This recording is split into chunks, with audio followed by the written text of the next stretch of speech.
அன்பான நண்பர்களே வணக்கம். நாம் கேட்டுக்கொண்டிருப்பது திரு இந்திரா சௌந்தரராஜன் அவர்களின் 7ஆம் சக்தி நாவல். வாசிப்பது ஸ்ரீலதா தயாளன். போன பகுதியின் தொடர்ச்சியாக.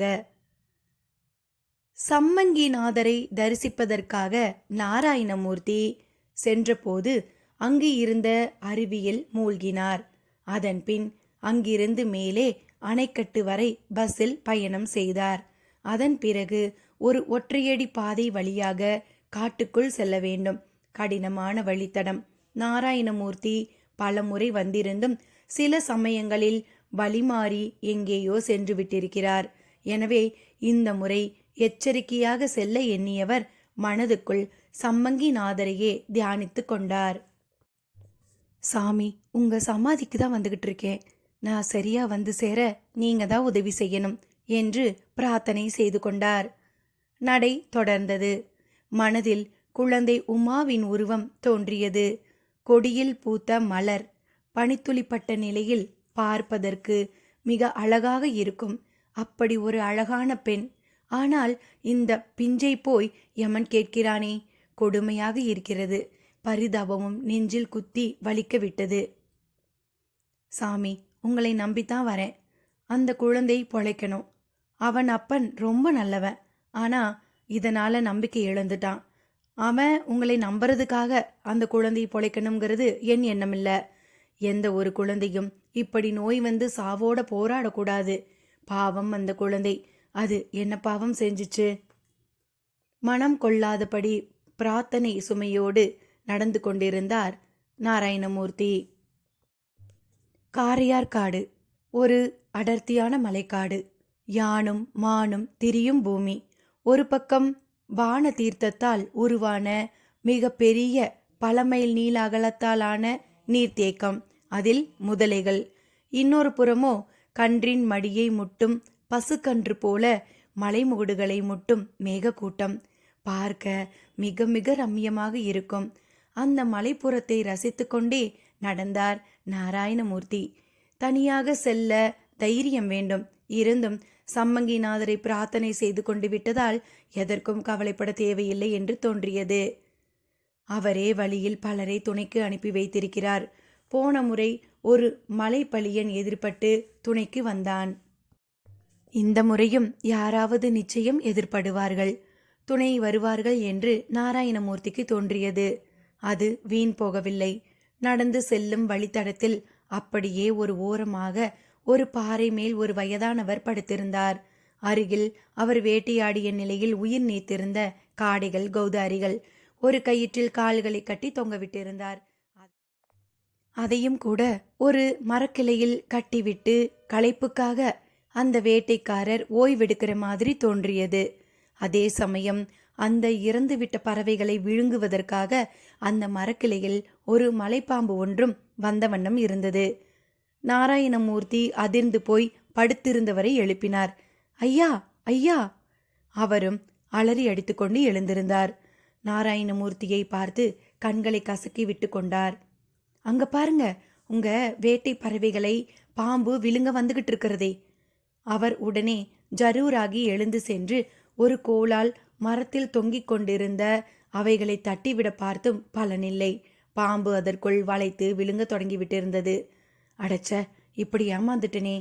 அவர் முணுமுணுத்து கொண்டார். போகட்டும், விடுங்க. அதுக்கும் பசிக்கும் தீனி வேணும் இல்லையா? உண்மைதான். சாமி யாரு? என் பேரு நாராயணமூர்த்தி. சித்தர் சாமி சமாதிக்கு போய்கிட்டு இருக்கேன். சமாதிக்கா? அந்த வேட்டைக்காரர் கேட்ட விதமே ஒரு மாதிரி இருந்தது. ஆமாம், சமாதிக்கு தான். ஏன்? அது சமாதி இல்ல, கோயில். சமாதி கோயில் எல்லாம் ஒண்ணுதானே? தப்பு தப்பு. சமாதிங்கிறது உடம்பு அடங்கின இடம். அதை கோவிலா நாம நினைக்கலாம். அது எப்படி உண்மையில கோவிலாகும்? அப்படின்னா அது சமாதி இல்லையா? சாமி உயிரோட நடமாடிக்கிட்டு இருக்கும்போது அவர் எப்படி சமாதியாக முடியும்? என்ன சொல்றீங்க நீங்க? அவர் உயிரோடு இருக்காரா? பின்ன அவர் காலம் ஆயிட்டதா நீங்க நினைச்சுக்கிட்டு இருந்தீங்களா? ஆமா, அதுதானே நான் கேள்விப்பட்ட விஷயமும் கூட. இல்ல, இன்னைக்கு காலையில கூட சாமியை நான் நேர்ல பார்த்தேன். வேட்டைக்காரர் சொல்ல சொல்ல நாராயணமூர்த்திக்கு தலை சுற்றியது. என்னங்க, நம்ப முடியலையா? ஆமா, ஏன்னா நான் சாமி சமாதி ஆனப்போ இந்த மலைக்கு வந்திருந்தேன். சமாதிக்குள்ளார அவர் உடம்ப வச்சு மேலே மூடுற வரைக்கும் பார்த்துக்கிட்டு இருந்தேன். அப்படியா? அப்ப நான் பார்த்தது யார? உலகத்துல ஒரே மாதிரி 7 பேர் இருக்கிறதா சொல்வாங்க. அவங்கள யாரையாவது ஒருத்தரை நீங்க பார்த்துருப்பீங்க. நாராயணமூர்த்தி தன் கருத்து என்று சொன்னதை அந்த வேட்டைக்காரர் ஏற்கவே இல்லை என்பது அவர் முகம் போன போக்கில் நன்றாக தெரிந்தது. பேசிக்கொண்டே நடந்தார்கள். என்னங்க சிந்தனை? இல்லைங்க, நான் சாமியை பார்த்தேன். இது வேற யாரோ இல்லை, அவர் கையை ஆட்டி எனக்கு ஆசீர்வாதமும் பண்ணாரே. ஏன், அவரை போலவே இன்னொருத்தர் இருக்கக்கூடாதா? இருக்கலாம். இருந்தாலும் இதெல்லாம் சமாதானமாகத்தான் எனக்கு படுது. எனக்கு என்னமோ அவர் சமாதி ஆகலைன்னு தான் தோணுது. சரி, உங்க நம்பிக்கை உங்களுக்கு, என் நம்பிக்கை எனக்கு என்ற நாராயணமூர்த்தி அந்த மலைப்பாதை இரண்டாக பிரியும் ஒரு இடத்தில் நின்றபடி, நான் இப்ப சமாதிக்கு தான் போறேன். நீங்க? இல்ல, எனக்கு வேற வேலை இருக்கு. நீங்க கிளம்புங்க. வேட்டைக்காரர் வேறு ஒரு புறமும் நாராயணமூர்த்தி வேறு ஒரு புறமும் பிரிந்து நடந்தனர். அழகான மலை, காது மடலை ஐஸ் கட்டியாக்கிவிட்ட குளிர்காற்று, உள்காதுக்குள் விழும் மலைப்பறவைகளின் கீச்சு வீச்சு சத்தம் பரம சுகமாக இருந்தது. புள்ளிமான் ஒன்று இடையே வந்து காது விடைக்க பார்த்துவிட்டு பின் 4 தாவலில் மறைந்து போனது. ஆனாலும் அவைகளையெல்லாம் ரசிக்க அவரால் முடியவில்லை. ஒரு புறம் மனதுக்குள் உமா கூடாரம் போட்டிருந்தாள். இன்னொரு புறம் சம்மங்கிநாதர் சமாதியாகவில்லை என்று வேட்டைக்காரன் சொன்ன தகவல். இரண்டும் அவரை புரட்டி எடுத்து கொண்டிருந்தன. இதற்கு நடுவில் அவர் தேடி வந்த சம்மங்கிநாதர் சமாதி கோவிலும் கண்ணில் பட்டது. அடர்ந்த மரக்கூட்டத்திற்கு நடுவே சமாதி கட்டிடம் சாம்பல் நிறத்தில் தெரிந்தது. பக்கத்திலே ஒரு குடிசை. அதில் சம்மங்கிநாதரின் பிரதான சிஷ்யரான நம்பியப்பன் என்பவர் தங்கியிருந்து தினமும் சாமிக்கு விளக்கேற்றுவது, பூஜிப்பது போன்றவைகளை செய்து கொண்டிருந்தார். இப்பொழுதும் அவர் குடிசையில் இருக்கலாம். நம்பியப்பனை நினைத்து கொண்டே நாராயணமூர்த்தி அந்த சமாதி கோவிலை சமீபித்தார். நல்ல வேளை, நம்பியப்பனும் இருந்தார். சமாதி கோயில் வாசல் படியில் அமர்ந்து கொண்டு பவளமல்லி பூக்களை கட்டி தொடுத்து கொண்டிருந்தார். நமஸ்காரம் சாமி. யாரு, நாராயணமூர்த்தியா? ஆமா சாமி, எப்படி இருக்கீங்க? எனக்கு என்ன, சாமியோட அருளால அமோகமா இருக்கேன். நீங்க ஏது இவ்வளவு தூரம்? ஒரு பிரார்த்தனை, அதுக்காக வந்தேன். அதுக்காகவா மதுரையிலிருந்து வந்தீங்க? வீட்டில் இருந்தே பிரார்த்தனை பண்ணிக்கலாமே. பண்ணிக்கலாம் தான், இது கொஞ்சம் பெரிய விஷயம். சாமிக்கு எல்லா விஷயமும் ஒரே மாதிரிதான். பெருசு சிறுசெல்லாம் நாம பார்க்குற பார்வையில தான் இருக்குது. உண்மைதான் சாமி, எனக்கு என்னவோ இங்க வந்து சொல்லி அழணும்னு தோணுச்சு. நல்லது நல்லது, வாங்க உள்ளார போவோம். தீபாராதனை காட்டுறேன். நம்பியப்பன் கட்டிய பூமாலையோடு எழுந்தார். நாராயணமூர்த்தி பக்கத்தில் சலசலத்து ஓடும் சிறிய ஓடை போக்கில் காலை நனைத்து கொண்டு கருங்கல் படிகளில் ஏறி சமாதி கோவிலுக்குள் நுழைந்தார். 12 சுடர் விளக்குகள் இருபுறமும் எரிந்து கொண்டிருக்க, பவள மல்லிகை மாலையோடு எளிமையாக ராகவேந்திரரின் பிருந்தாவனம் போல காட்சியளித்தது சமாதி. நடுவில் ஒரு சிவலிங்கம். நம்பியப்பன், பிரார்த்தனை பண்ணிக்கோங்க என்று அருகில் இருந்தபடி சொல்லிவிட்டு அவரும் தியானிக்க தொடங்கினார். நாராயணமூர்த்தியும் கைகளை கூப்பிக்கொண்டு பிரார்த்தனை செய்து கொள்ள தொடங்கினார். சாமி, அந்த பொண்ணு உமா பொழைக்கணும். புற்றுநோய் வந்து பொழைச்சவங்க இல்லைங்கிறது உங்களால் பொய்யாகணும். பாவம் ராமசாமி ரொம்ப மனசுடைஞ்சு போய் உங்க மேலேயே நம்பிக்கை இழந்துட்டான். நல்லது நடக்கணும், அற்புதம் நடக்கணும். நீங்க மனசு வச்சா நடக்கும். உயிர் பிச்சை போடுங்க. நெகிழ்ச்சியுடன் பிரார்த்தனையை செய்து கொண்டிருந்தவர் ஏதோ அரவம் கேட்டு திரும்பினார். கோவிலுக்கு வெளியே சலசலத்து ஓடியபடி இருக்கும் ஓடை நீரில் ஒருவர் கால் கழுவு கொண்டிருந்தார். கோவணம், திரிசடை என்று வித்தியாசமான கோலம். பின்பக்கமாய் முதுகுதான் முதலில் தெரிந்தது. யாரவர்? பிரார்த்தனையை மறந்து மனது அந்த கேள்வியில் விழுந்து அவரையே பார்த்தது. அவரும் திரும்பினார். நெஞ்சில் ஒரு கிள்ளு கிள்ளினாற்போல் இருந்தது. சம்மங்கிநாதர், சித்தயோகி சம்மங்கிநாதரேதான். சாமி! நாராயணமூர்த்தி உணர்ச்சி வசப்பட்டு கூவியபடி அங்கிருந்து அவரை நோக்கி ஓடினார். சற்றே குனிந்து படிகளில் இறங்கி அந்த ஓடைப்பாதையை சமீபிப்பதற்குள் அவர் மாயமாய் மறைந்து விட்டார். நாராயணமூர்த்தியிடம் பதைப்பு துளியும் அடங்கவில்லை. மேலிருந்து நம்பியப்பனும் எட்டி பார்த்து கேட்டார், என்ன நாராயணமூர்த்தி, யாரை பார்த்தீங்க?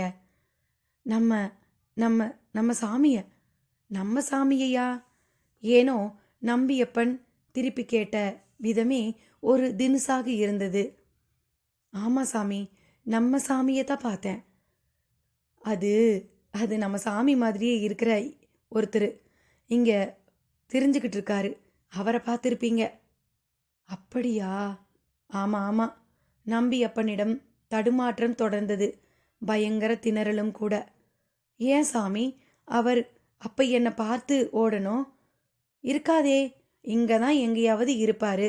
பொதுவில் நாராயணமூர்த்தி இந்த சின்ன சந்நியாசிகள் கிட்டேயே கொஞ்சம் குறும்பு இருக்கும். கண்ணாமூச்சி விளையாடி நம்மை ஆழம் பார்ப்பாங்க. அப்படியா? நான் என்னவோ ஏதோன்னு நினச்சிட்டேன். அச்சு அசலா நம்ம சாமியே எதிர்க்க வந்து நிற்கிற மாதிரி இருந்துச்சு. வழியில வேட்டைக்காரர் ஒருத்தர் கூட இந்த சாமியை பார்த்த விஷயத்தை சொன்னார். சரி சரி, நீங்க வாங்க, வந்து தரிசனம் பண்ணுங்க. நம்பியப்பன் அழைத்துவிட்டு திரும்பவும் சமாதி கோவிலுக்குள் நுழைந்தார். சொன்னது போலவே தீபமும் காட்டினார். நாராயணமூர்த்தியும் கன்னத்தில் போட்டுக்கொண்டார். அதன் பிறகு ஒரு அரை மணி நேரம் தனியாக அமர்ந்து தியானம் செய்ய தொடங்கினார். தியானம் பண்ண போறீங்களா? ஆமா சாமி. நல்லா பண்ணுங்க, நான் கொஞ்சம் அப்படி போயிட்டு வந்துடுறேன் என்றபடி நம்பியப்பன் கிளம்பி சென்றார். நாராயணமூர்த்தியும் ஒரு மெல்லிய இருள் பாகத்தில் அமர்ந்து கொண்டு ஓம் குருவே நமக என்று மனதை ஒருமுகப்படுத்த தொடங்கினார். எப்பொழுதும் சித்த யோகிகளின் சமாதிக்கு செல்பவர்கள் அங்கே இப்படி தியானத்தில் அமர்தல் அவசியம். தியானத்தில் அமரும்போது சுவாசம் முதலில் சமசீரடையும். பிறகு உடல் உறுப்புகள் ஒரே விதமாக இயங்கி இரத்த ஓட்டம் சீராகும். இந்த நிலையில் மகா சமாதியில் இருக்கும் அருள் அலைகள் ஒரே சீரான அளவில் சமசீரான சுவாசத்தில் மெல்ல தியானிப்பவர்களுக்குள் நிறையும். இதனால் உடம்பில் இயக்கம், குறிப்பாக மூளைக்கு செல்லும் இரத்த ஓட்டத்தில் ஒரு குறிப்பிட்ட அளவிற்கான மின்காந்த அலைகள் பரவும். மெல்ல ஆயிரக்கணக்கான எண்ணங்களில் உழலும் அவைகளில் இருந்து விடுபட்டு ஒருவித சமநிலைக்கும் எண்ணங்களற்ற சூனியத்திற்கும் வரும். இதனால் தாறுமாறான உடம்பில் இயக்க உஷ்ணம் முதலியவை சீராகும். ஆரோக்கியத்தில் முதல் கட்டம் இது. மனது பலம் பெறும். திரும்பவும் நாம சகஜ நிலைக்கு திரும்பி பல்வேறு எண்ணங்களில் நீந்த தொடங்கும் பொழுது ஒரு புத்துணர்ச்சி தெரியும். பயம் என்பது மனதில் அறவே இருக்காது. இதெல்லாம் சம்மங்கிநாதர் தன் திருவாயால் போதித்தவை. அவர் போதனையை நாராயணமூர்த்தியும் அவரது சன்னதியிலேயே காட்டிவிடும் ஆவலோடு தியானத்தில் அமர்ந்து விட்டார். பத்மாசனம் போட்டு அமர்ந்த நொடி உடம்பு நரம்புகளில் ஒருவித இறுக்கம் ஏற்பட்டு முதுகு தண்டுவடமும் நேராகிவிட்டது. தண்டுவடத்திற்கு நேர் கீழான பாகத்தில் உள்ள சக்கரமும் ஒரு சீரான வேகத்தில் சுழலத் தொடங்கிவிட்டது. மனமும் மெல்ல அடங்கியது. ஓம் குருவே நமக என்கின்ற குரலே அவரிடம் இருந்து ஒலித்தது. ஒரு 15 நிமிடங்கள் கூட சென்றிருக்காது. பயங்கர நிசப்தமான சூழ்நிலையில் காற்று குரலில் யாரோ நாராயணமூர்த்தியை பெயர் சொல்லி அழைக்கிறார் போல் இருந்தது. இருந்தும் அவரது தியானம் கலையவில்லை. அந்த காற்று குரல் தொடர்ந்தது. நாராயணமூர்த்தி, என் அருமை சிஷ்யனே, நான் என் உடம்பை தொலைத்துவிட்டு அனாதரவாக நிற்கிறேன். அதை ஒருவன் கொண்டு போய்விட்டான். அவன்கிட்ட இருந்து என் உடம்பை மீட்டுத்தா. தொடர்ந்து அந்த குரல் ஒலித்தபடியே இருந்தது. நாராயணமூர்த்தியும் தியானத்தில் 30 நிமிடத்திற்கு மேல் இருந்துவிட்டு மெல்ல நிஷ்டையை விளக்கும்போது அந்த குரல் அவர் காதில் ஒலித்தது. நாராயணமூர்த்தி, என் அருமை சிஷ்யனே, என் உடம்பை ஒருவன் திருடி கொண்டு விட்டான். என் உடல் ஒரு பஞ்சபூத கலவை. அது சமாதியில் அடங்க வேண்டியது. ஆனாலும் ஒருவன் அதை களவாடி என்னை போலவே திரிந்து வருகிறான். அவனிடமிருந்து என் உடம்பை மீட்டு சமாதியில் திருப்ப கொண்டு வந்து சேர். குரலொலியை கேட்ட நொடி நாராயணமூர்த்திக்கு பகீர் என்றது. ஒரு வினாடி நடப்பது கனவா நிஜமா என்றெல்லாம் சந்தேகம் கூட எழும்பியது. மலங்க மலங்க பார்த்தவர் எழுந்தார். சற்று வெளியே போய்விட்டு வருகிறேன் என்று சொன்ன அந்த சமாதி கோயிலின் சிஷ்யன் நம்பியப்பனை காணவில்லை. எங்கே போய்விட்டார் இந்த நபர் என்கின்ற தேடலுடன் பூனை போல நடந்த நாராயணமூர்த்தியை ஒரு சலசலக்கும் புதர் கவர்ந்து இழுத்தது. மெல்ல எட்டி பார்த்தவர் கண்ணில் நம்பியப்பனும் சம்மங்கிநாதர் உருவில் இருந்த அந்த மனிதனும் தான் பட்டனர். ஒரு க்ஷணம் நெஞ்சை அடைத்தது. வேதா, உனக்கு எத்தனை தடவை சொல்லி இருப்பேன் இந்த பக்கம் வரக்கூடாதுன்னு. நம்பி, எனக்கு எங்க போறதுன்னே தெரியல. இந்த உடம்புக்குள்ள நுழைஞ்சிட்டு படாத பாடுபட்டுக்கிட்டு இருக்கேன். சாமி சமாதி ஆயிட்டது எல்லாருக்கும் தெரிஞ்சிட்டதால என்னை பார்த்தா பயப்படுறாங்க. அதுக்காக தான் அன்னைக்கு தலையில் அடிச்சுக்கிட்டேன். நீயோ கற்றுக்கிட்ட வித்தையா பரிச்சை பண்ணி பார்க்குறேன், கண்ட உடம்புல நுழைய விருப்பம் இல்லைன்னு குருவோட உடம்புலேயே நுழைஞ்சு சமாதியை விட்டும் வெளியே வந்துட்ட. இப்போ நான் என்ன செய்யட்டும்? என்ன செய்யட்டும்னா, குருவோட ஆத்மா என் மேலே ரொம்ப கோபத்தில் இருக்குது. தயவு செய்து இந்த உடம்பை விட்டு வெளியே போயிடு. என் உடம்பை தான் அன்கிளைம்டு பாடின்னு போலீஸில் எரிச்சிட்டாங்களே, நான் இப்போ எப்படி வெளியேற? நாட்டில் பிணங்களுக்கா பஞ்சம்? கண்ட உடம்புல போக எனக்கு விருப்பம் இல்லை. அந்த விஷயத்தில் எனக்கு ஒரு திட்டம் இருக்குது. சரி, அது வரைக்குமாவது யார் கண்ணிலையும் படாமல் அந்த மலை குகையில் இரு. ஒரு ஐடியா பண்ணினா என்ன? வேதா என்கின்ற பெயரில் அழைக்கப்பட்ட சம்மங்கிநாதர் உருவத்தில் இருந்தவன் கேட்டபோது ஒளிந்தபடி பார்த்து கொண்டிருந்த நாராயணமூர்த்தியின் கால்களில் வலுவலுவென்று ஏதோ ஒன்று ஏற, ஆ என்று அவரும் அலற, நம்பியப்பனும் அந்த நபரும் திடுக்கிடலுடன் அவரை பார்த்தனர். உங்களை கோயில் உட்கார்ந்துட்டுருங்கன்னு சொன்னேன்ல. நம்பியப்பன் கத்தவும் நாராயணமூர்த்திக்கு சிவு சிவு என்று கோபம் வந்தது. நம்பி, என்னையா இது? இப்பதான் குருநாதர் குரல் காதுல விழுந்தது. பதறிப்போய் எழுந்து வந்தேன். இப்ப இங்க நீங்க பேசுறது கேட்டதும் எல்லாம் விளங்கிடுச்சு. இப்படி கூட நடக்க முடியுமா? நாராயணமூர்த்தி பதிலுக்கு ஆவேசத்துடன் கேட்ட விதத்தில் கணிசமான கோபம். அது அது என்ன நம்பி, இது குருவுக்கே துரோகமா? இல்ல, கூடு விட்டு கூடு பாயிற வித்தையை இந்த வேதமணி நம்ம குருநாதர்கிட்ட கத்துக்கிட்டான். அதை அவர் உடம்பிலேயே பிரயோகம் பண்ணுவான்னு நானே எதிர்பார்க்கல. அப்ப இது குருநாதர் திருமேனிதானா? ஆமா. நம்பி ஆமோதித்த மறுநொடி பொத்தேல் என்று வேதமணி காலில் அப்படியே சாஷ்டாங்கமாக விழுந்து அழத் தொடங்கினார் நாராயணமூர்த்தி. அத்தியாயம் 5. குறிப்பு: பிராகாமியத்தில் புத்த பிட்சுக்கள் அதிதேர்ந்தவர்களாக இருந்திருக்கின்றார்கள். வினய பிடகம் என்னும் பிட்சுகளை பற்றிய நூலில் இது பற்றிய குறிப்புகள் காண கிடைக்கின்றன. பிட்சுகள் மிகப்பெரிய பாரமாக கருதுவது இந்த உடலைத்தான். பிரம்மச்சாரியம் மூலம் விந்துவை கட்டி குண்டலினியில் தேறிவிடும் இவர்கள் கம்பகம், பூரிகம் என்று சுவாச பயிற்சிகளை எல்லாம் அனாயசமாக கடந்தவர்கள். பெரும்பாலான பிட்சுக்கள் நீரில் நடப்பது, காற்றில் மிதப்பது போன்றவற்றிலும் தேர்ந்தவர்கள். கூடுமாறுதல் அதில் உச்சம்.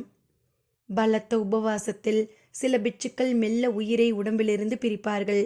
அப்பொழுது ஒருவர் மற்றொருவர் உடலில் புகுந்து எழுவார்கள் என்கிறது பௌத்த காரண்யம். விஞ்ஞானம் அசாத்தியம் என்று கருதும் இந்த கூடுமாறல் மெய்ஞானிகளுக்கு மட்டும் எப்படி சாத்தியமாயிற்று?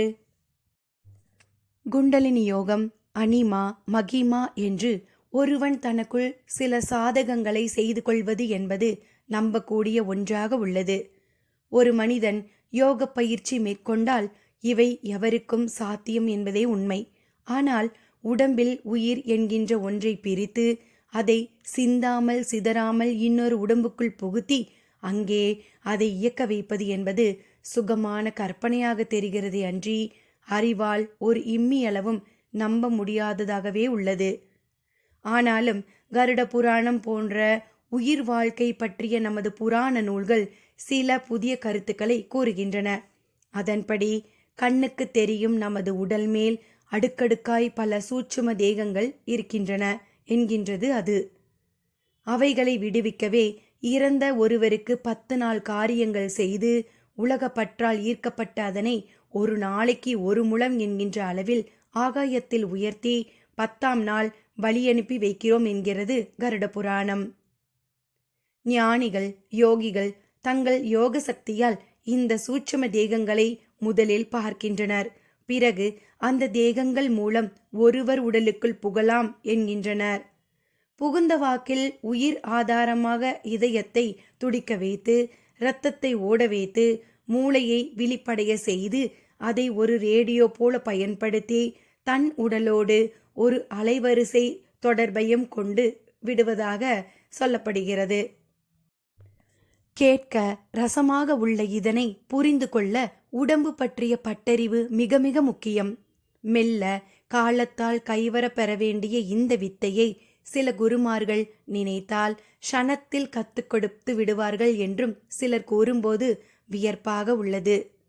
அது எப்படி சாத்தியம் என்று கேட்டால் அவர்களே உள்ளே புகுந்து நேத்திர திரீட்சை மூலம் மலமளவென்று புரிய வைத்து விடுவார்கள் என்கின்றனர். இருப்பினும் கூடுவிட்டு கூடு பாயும் வித்தை பற்றிய ஒருவருக்கு ஜாதகமும் துணை செய்ய வேண்டும். இந்த பயிற்சி பெறும் நபர் முதலில் தான் உடலில் உள்ள நவ கிரகங்களுக்கான பகுதிகளை அறிந்து அது செயல்படும் விதத்தை முதலில் புரிந்து கொள்ள வேண்டும். இனி கதைக்குள். பட்டுப்பாவாடையும் தலை நிறைய பூவுமாக இருந்தால் உமா. சகுந்தலா அவளை அந்த அளவுக்கு அலங்கரித்து சற்று தூர நிறுத்தி கண்களில் ஈரத்துடன் பார்த்து பார்த்து ரசித்து கொண்டிருந்தாள். ஆனால் ராமசாமியால் அப்படியெல்லாம் ரசிக்க முடியவில்லை. மோட்டு வலையை பார்த்தபடி ஈசி சேரில் அமர்ந்து விட்டார். ஆபீஸுக்கும் 3 மாதத்துக்கு ஸ்பெஷல் லீவு போட்டு விட்டார். ஆபீஸில் ஆரம்பத்தில் லீவு தர சுணங்கினார்கள். உமாவின் உடல்நிலையை பற்றி சொல்லி சாகும் வரை உடன் இருக்க விரும்புவதாக கூறவும் மறு பேச்சின்றி ஓகே செய்து விட்டார்கள். சாதாரணமாக ஒரு நாள் லீவு வாங்குவது என்பதே குதிரை கொம்பான ஒரு விஷயம். அப்படியே வாங்கிவிட்டாலும் அதை ஆனந்தமாக அனுபவிப்பவர்தான் ராமசாமி. இப்பொழுதோ 3 மாத லீவு. ஆனாலும் அதில் துளி கூட சுரத்தி இல்லை. அப்பா. உமா அழைப்போடு அவர் அருகில் வந்து நின்றாள். என்னடா கண்ணு? என்னை கொஞ்சம் வெளியே கூட்டிட்டு போப்பா. எங்கம்மா போக? மீனாட்சி அம்மன் கோவிலுக்கு போகலாமா? உமா கோவிலுக்கு கூப்பிட்டதில் அவரிடம் அதிர்ச்சி. வேண்டாம்மா, ஒரே கூட்டமா இருக்கும். அப்புறம் அந்த சாமிக்கெல்லாம் சக்தி கிடையாது. ஆகையால அதை விட்டுடு, விரக்தியோடு சொன்னார். இல்ல, அப்படி சொல்லாதீங்க. நேத்து ராத்திரி என் கனவுல சாமி வந்துச்சே. அப்படியா? வந்து எனக்கு உடம்பு நல்லாயிடும்னு சொன்னுச்சு. அப்படியா? சத்தியமாப்பா? உமா அடித்து சொன்னது சகுந்தலாவை கூட திருப்பியது. என்னங்க, அவ பேசுறத பார்த்தா எனக்கே ரொம்ப நம்பிக்கையா தெரியுது. பேசாம ஒரு தடவை கோயிலுக்கு கூட்டிட்டு தான் போயிட்டு வந்துடுங்களேன். என்ன சகுந்தலா நீ? நான் கோயிலுக்கு போனா அழுதுடுவேன். அட நீங்க ஒன்று, நாம இப்ப என்ன சிரிச்சுக்கிட்டா இருக்கோம்? உமா மனசு கோணக்கூடாதுங்க. தயவு செய்து கேளுங்க. சரி. அரை மனதாக ராமசாமி சம்மதிக்க சகுந்தலாவும் நிம்மதி பெருமூச்சு விட்டாள். மீனாட்சி அம்மன் கோவில் தெற்கு கோபுர வாசலை ஒட்டி கார் பார்க்கிங் செய்தபடி இருந்தான் அந்த டிரைவர். காருக்குள் தாஜ் ஹோட்டலில் தங்கியிருந்த அந்த யோகி அமர்ந்திருந்தார். கதவை திறக்கவும் பதவிசாக இறங்கினார். கூட வரணுங்களா? டிரைவர் கேட்டான். ஆமா, வந்தா நல்லா இருக்கும். அப்ப இருங்க, வந்துடுறேன். கார் கதவை மூடி கண்ணாடியை ஏற்றிவிட்டு உட்புறமாக லாக் செய்தான். பிறகு அவரை அழைத்து கொண்டு நடந்தான். உள்ளே ஜே ஜே என்று கூட்டம். அந்த யோகியும் தெற்கு கோபுர வாசல் வழியாக கல் தொட்டிக்குள் அமர்ந்திருந்த பிள்ளையாரின் உடம்பெல்லாம் பக்தர்கள் வாங்கி வந்த கொட்டிய விபூதி கிடந்தது. பக்தர்கள் அந்த விபூதியை அள்ளி பிள்ளையார் மேல் தூவிவிட்டு நெற்றியிலும் இட்டுக்கொண்டு பிரதட்சணமாக மீனாட்சி அம்மன் சன்னதி நோக்கி நடந்தனர். வலப்பக்கத்தில் பார்க்கும்படியாக பொற்றாமரை குளம். ஆனால் பொன் தாமரை மட்டுமல்ல, தண்ணீரும் துளி கூட இல்லை. அந்த யோகி நின்று தீர்க்கமாக குளத்தை ஒரு பார்வை பார்த்தார். பொற்றாமரை குளம் சாமி. தெரியும். உன் பேர் என்ன சொன்ன? வேலாயுதங்க. டிரைவர் மாணிக்கம் உன் நண்பனா? ஆமாங்க, நெருங்கிய நண்பன். இதுக்கு முன் இந்த கோயிலுக்கு வந்திருக்கிறீங்களா? நிறைய தடவை. இது சக்தியும் சிவமும் சமபலத்தில் உள்ள ஒரு ஆலயம். கடவுள் மனித உருவுல வந்து வாழ்ந்து ஆட்சி செஞ்ச பூமி. இந்த பொற்றாமரை குளத்தோட வயசென்ன தெரியுமா? யாருக்கு சாமி அதெல்லாம் தெரியும்? தெரிஞ்சுக்கோ, பல 1000 வருஷங்கள். இதோட கரையில, அதாவது படித்துறையில கால் வைக்காத சக்கரவர்த்திகளோ ராஜாக்களோ இந்த உலகத்துல இருந்தது கிடையாது. இந்த குளத்துக்கு ஒரு பெரிய சிறப்பு உண்டு. அவர் இடைவெளி விட்டு வேலாயுதம் ஆர்வமாக கேட்கிறானா என்று பார்த்தார். என்ன சாமி என்று அவனும் படு ஆர்வமாக கேட்டான். தாயை புணர்ந்த தடுக்கனுக்கும் தூய மோட்சம் தரும் குளம் இது. அப்படிங்களா? அம்மாவையே ஒருத்தன் காம இச்சையோடு கெடுத்துட்டானாலும் அவனை, அதாவது அவன் பாவம் கூட இந்த குளத்துல குளிச்சா நீங்கிடும். அவ்வளவு சிறப்பு இதுக்கு இருக்குது. வேலாயுதம் அதை கேட்டு சிரித்தான். எதுக்கு சிரிக்கிற? குளிச்சா அழுக்கு போகும். பாவம் எப்படி சாமி போகும்? எனக்கு புரியல. ராமேஸ்வரம் கடல்ல குழி, அங்க இருக்கிற கிணறுங்கள்ல குழி, கங்கையில குழி, காவேரியில குழின்னு நம்ம ஆளுங்க குளிக்க சொல்றாங்க. நீங்க சொன்ன மாதிரியே பாவமெல்லாம் போயிடுங்கிறாங்க. அது எப்படி சாமி? பாவங்கிறது அழுக்கா குளிச்சா போக? வேலாயுதம் கேட்டது அசாதாரண கேள்வி. அந்த யோகி அதற்காக மகிழ்ந்தது போல் சிரித்தார். பின் மெல்ல, பாவமும் ஒரு அழுக்குதான் என்று சொல்லத் தொடங்கினார். அவன் கூர்ந்து கவனித்தான். பஞ்சபூதங்கள்ல தண்ணீர் ரொம்ப விசித்திரமான ஒரு பூதம். அதே சமயம் தண்ணியில 5 பூதங்களும் அடக்கம். தண்ணியில காத்து இருக்குது. சூடாக்கினா உஷ்ணமும் சேர்ந்துடும். அது ஆகாயத்துல இருந்துதான் பூமிக்கு வருது. ஆக பார்க்க முடிஞ்ச ஒரே பஞ்சபூதம் தண்ணி தான். அவர் ஒரு அசாதாரண விஷயத்தை சாதாரணமாக சொன்னார். நம்ம உடம்பும் பஞ்சபூதங்களால ஆன ஒண்ணுதான். இந்த பஞ்சபூதத்தோட உச்சி நாடி தலைக்கு மேல இருக்கு. அதுக்கு மேல சூட்சும உடம்பு இருக்கு. நம்முடைய பாவ வினைக்கு தகுந்த மாதிரி அந்த உடம்பு காத்திருக்கும். உச்சி நாடி எப்பவும் ரேடியோ ஆண்டனா மாதிரி 9 கிரகங்களோட கதிர்களை வாங்கி அதுக்கேற்ப இயங்கிக்கிட்டு இருக்கும். தண்ணீரில் மூழ்கும் போது இந்த தொடர்பு அருந்து அந்த தண்ணியின் இடத்து சக்தி உச்சி நாடி வழியாக நம் உடம்புல நுழையும். அந்த நொடிகள்ல மனசுல பதிவாகி இருக்கிற நம்முடைய பாவ வினைகளையும் அது அழிக்கும். இதனாலதான் தலை முழுக்கு நம் மதத்துல விசேஷமா பார்க்கப்படுது. தீட்டுகளுக்கு குளிக்க செல்றதும் இதனாலதான். சுருக்கமா இதுக்கு பேர் மங்கள ஸ்நானம்னு பேரு. அவர் சொன்னது அவனுக்கு கொஞ்சம்தான் புரிந்தது. இருந்தும் முழுவதும் புரிந்தது போல காட்டிக்கொண்டான். அப்பொழுது ராமசாமியும் சகுந்தலாவும் மகள் உமாவுடன் வந்து கொண்டிருந்தனர். உமா அந்த யோகியை பார்த்தாள். உற்று பார்த்தாள். என்னம்மா, எதுக்கு அவர் அப்படி பார்க்கற? நேத்து கனவுல இவரும் வந்தாருப்பா. உமா மீண்டும் அதிர்ச்சி அளித்தாள். அவள் சொல்லிக் கொண்டிருக்கும் போதே அந்த யோகியும் உமாவை பார்த்தார். எங்கேயோ இதற்கு முன் பார்த்தது போல முகத்தில் சிந்தனை. ராமசாமி சற்று தேங்கி நிற்க உமா அவரிடமிருந்து விலகி யோகியை நோக்கி சென்றாள். அருகே சென்றதும் இணக்கமாக சிரித்தாள். அப்படியே, சாமி, நீங்க நேத்து ராத்திரி என் கனவுல வந்தீங்க என்றாள். அப்படியா? கேள்வியோடு அவர் முகம் ஜோதி புனலாக மாறியது. அப்படியே கண்களை மூடி, குருவே, உங்க கருணையே கருணை என்று முணுமுணுத்தார். டிரைவர் வேலாயுதம் பேந்த பேந்த விழிக்க ராமசாமியும் வந்து சேர்ந்து கொண்டார். கூடவே சகுந்தலா.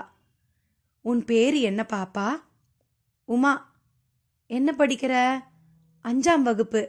ஆனா இப்ப அப்பா ஸ்கூலுக்கு அனுப்புறதில்ல. ஏன்? நான் சொல்றேன் சாமி, இது என் மகள், ஒரே மகள். ஆனா அவரால் சொல்ல முடியவில்லை. தொண்டை கமறியது. என்ன, ஏதாவது உடல்நலக் கோளாறா? ஆமாங்க என்றவர் அவர் காதோரமாக சென்று, புத்துநோயிங்க. இன்னும் 1 மாசம் இருந்தா அதிகம்னு சொல்லிட்டாரு டாக்டரு என்றார். அவரோ சிரித்தார். உங்களுக்கு என்ன, பிள்ளையா குட்டியா? சிரிக்கத்தான் செய்வீங்க. அப்படி இல்ல. யார் எவ்வளவு நாள் இருப்பாங்கிறது தேவ ரகசியம். ஆனா டாக்டர்கள் சொன்னது சிரிப்பு வந்தது.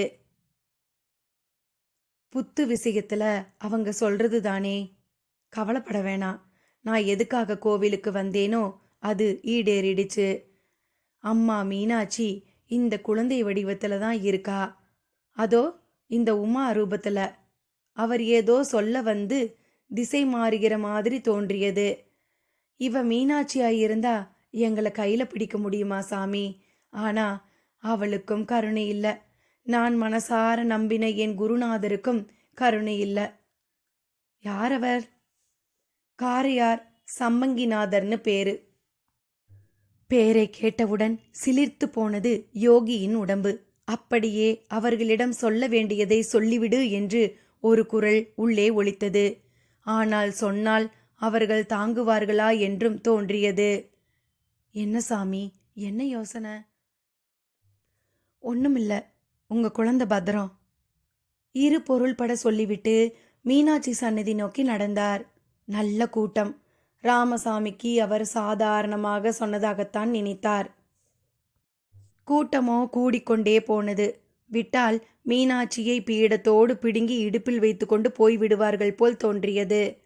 அந்த கலேபரத்தில் மீனாட்சியை எப்படியோ முட்டி மோதி கும்பிட்டு விட்டு திரும்பிய ராமசாமிக்கு பகீர் என்றது.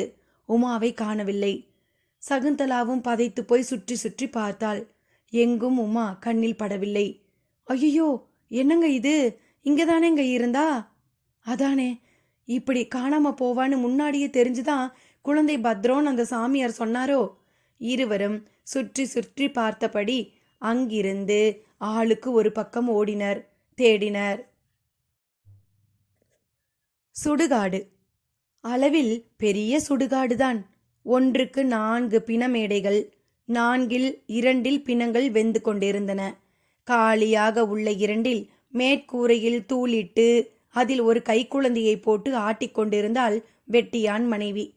சற்று தள்ளி சுடுகாட்டு மரத்தடியிலேயே சமையலும் நடந்து கொண்டிருந்தது. நிறைய பேர் தெரிந்தார்கள். அவர்களில் சிலர் முகங்களில் மட்டும் துக்கம். சுடுகாட்டு வாசலில் தேங்கிய காரில் இருந்து இறங்கிய பிருத்திவி, கண்ணன், ரகுவீர், ஜெகதீஷ் ஆகிய 4வரும் கையில் கேமரா, கழுத்தில் கேமரா என்று அப்படியே பார்வையை சுழல விட்டு கொண்டே வந்தனர். கூடவே டிரைவர் மாணிக்கம். சார், சுடுகாட்டுல வெட்டியான்கிட்ட சொல்லிட்டேன். நீங்க எங்க வேணா போய் நின்று எப்படி வேணா படம் எடுக்கலாம். அவங்க ஒன்றும் சொல்ல மாட்டாங்க. ஆனா பணத்துக்கு சொந்தக்காரங்க ஏதாவது சொன்னா தெரியாதுன்னு சொல்லிட்டான் சார். நீங்க போங்க, நான் வெளியில கார்ல உட்காந்துக்கிறேன் என்றவாறே அவர்கள் பதிலை கூட எதிர்பார்க்காமல் திரும்ப தொடங்கினான் மாணிக்கம். அவர்களும் ஒளிந்து போ என்கின்ற மாதிரி அவனை போக விட்டுவிட்டு அந்த சுடுகாட்டுக்குள் மெல்ல நடக்க ஆரம்பித்தனர்.